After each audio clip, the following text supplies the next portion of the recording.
Kayo po ba mga bossing ko ay napapaisip kung bakit lagi ka na lamang walang pera? Bagamat kayo ay napakasipag na tao. Aba, isang malaking question mark nga po yan kung ganyan ang sitwasyon ninyo. Dahil kung ikaw po ay batugan, huwag kang magtaka. Pero kung ikaw ay napakasipag, ay nako, yan ay isang malaking katanungan kung bakit ganyan. Ako po may tuturo sa inyo mga bossing ko upang sa ganon, yan po ay yung inyong kasipagan ay may patutunguhan. Upang sa ganon ay madagdagan pa ang kita, instead na nababawasan ang pera ay nadadagdagan pa ang kita. May tuturo po ko sa inyo po mga bossing ko na isa sa mga subok na napakaswerte. Kailangan lamang po natin mga bossing ko ng 20 pesos. Ang 20 pesos na ito ay makakatulong upang sa ganon, instead na ikikimalasin ay puro swerte ang darating sa buhay po ninyo. Subukan nyo po ito, subok na napakaswerte. Ito yung ating 20 pesos. Ang 20 pesos na gagamitin natin ay ang unang 20 or unang pera, kahit hindi 20 pesos, pero mas mainam sana ay 20. Bakit kamo? Ang 20 ay mix po ang orange at saka dilaw. Pag mas nyo po magaling mga bossing, di ba, orange at dilaw? Ang orange ay sumisimbolo ng kulay ng kasaganahan at yan ay mabilis na solusyon sa problema.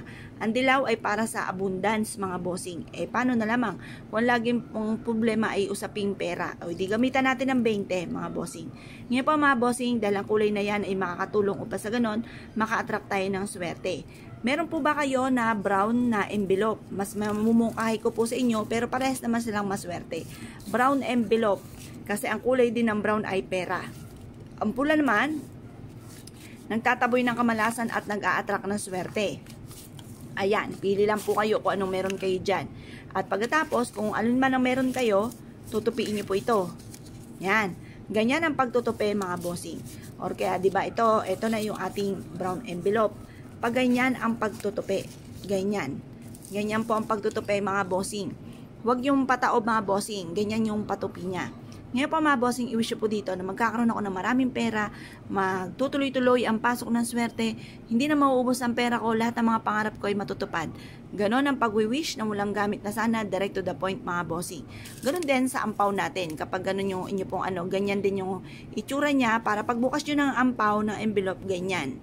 Or depende kung paano kayo nagbubukas ng envelope.